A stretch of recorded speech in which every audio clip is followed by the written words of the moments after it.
Okay, let's unpack this. You hear the word algorithms just about everywhere, right? Shaping everything from or what you see online to how packages find your doorstep. But they often feel really abstract, maybe like a black box.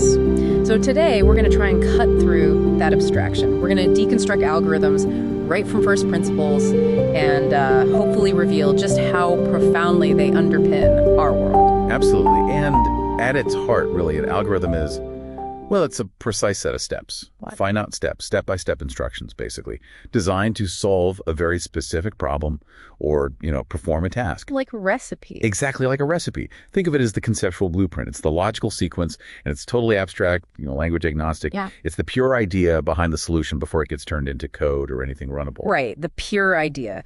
And this blueprint thinking, it's not just for computers, is it? This precise sequential problem solving.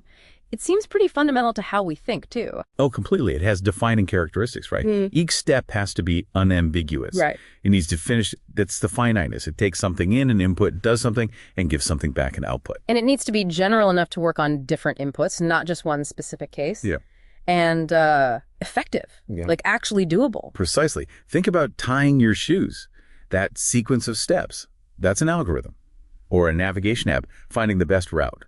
Algorithmic thinking is really a core human skill. Okay, so here's where it gets really interesting for me. The relationship between that abstract algorithm, the idea, and an actual computer program. People often use those terms interchangeably. They do, and it's a key distinction. The algorithm, again, is that abstract blueprint. The formula, totally language agnostic. A program, that's the concrete implementation. It's taking that algorithm and writing it in, say, Python or Java or C++ on. Okay, so like the architect's drawing versus the actual house built from it.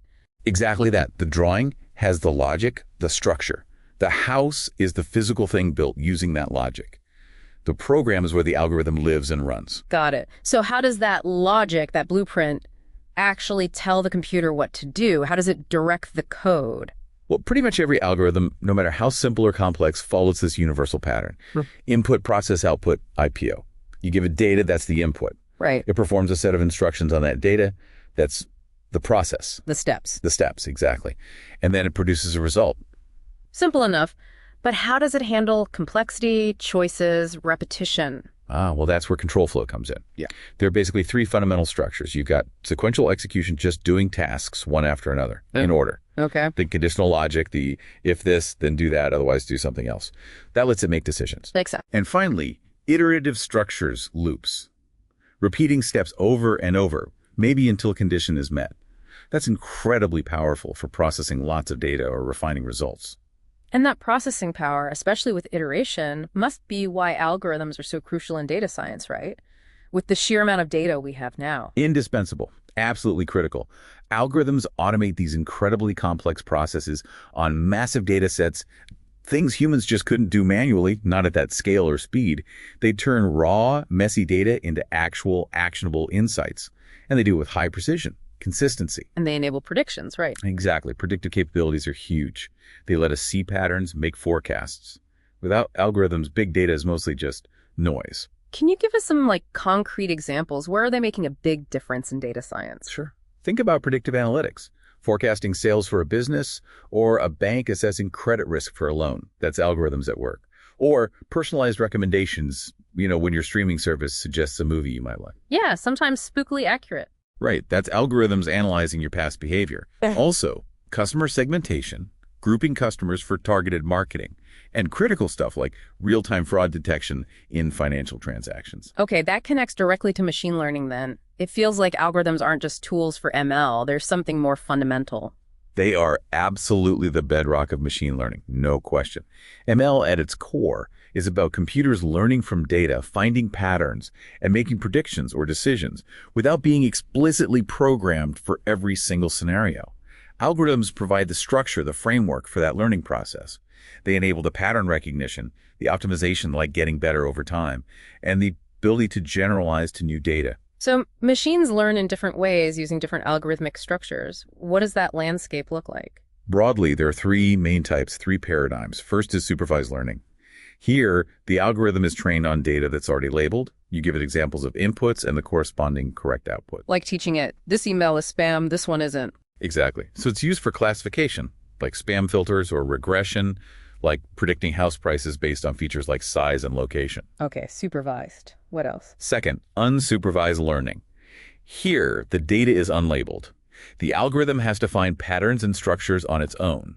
Think clustering, grouping similar items together without being told what the group should be, like finding different segments of customers based purely on their purchasing habits. Interesting. And the third? Reinforcement learning. This one's different again. The algorithm learns by doing, by interacting with an environment. It tries actions, gets feedback in the form of rewards or penalties, and learns strategies to maximize its rewards over time. Ah, like how AI learns to play complex games or how self-driving cars learn to navigate. Precisely. Autonomous systems often rely heavily on reinforcement learning. Wow, okay, so you've got supervised, unsupervised reinforcement, and presumably many specific algorithms within each. How does anyone choose the right one? Yeah, that raises a really important question. The truth is, there's no single best algorithm. It's not like there's one magic bullet. The choice depends heavily on the specific problem. Are you classifying something? Predicting a value? Finding groups? Right. It also depends on your data. How much do you have? Is it ladled? Is it messy? And what do you need from the output? Just accuracy. Or do you need to understand why the algorithm made a certain decision? Interpretability. So it's more art than science sometimes. There's definitely an element of craft to it, yes. Understand the strengths, the weaknesses, the assumptions of each algorithm. It's often an iterative process. Try one, see how it does, maybe try another. The art of algorithmic craftsmanship, you could say. Okay, so pulling this all together, algorithms are these fundamental, precise sets of instructions. They're beneath almost all computational problem solving today. They really are the logical architecture of our digital world, enabling all this amazing automation and prediction we see. That's a great way to put it. And what's fascinating here, I think, as these algorithms become more and more woven into the fabric of society, making decisions in finance, healthcare, even justice, understanding their principles, how they work, what their limits are, where potential biases might creep in, that stops being just a technical issue. It really becomes an ethical imperative, doesn't it, for everyone? We need to ensure they're used responsibly and beneficial. That is a crucial point. Understanding the blueprint is key to shaping the house responsibly. A really profound thought to leave everyone with. Definitely keep pondering the algorithms, visible and invisible, that shape your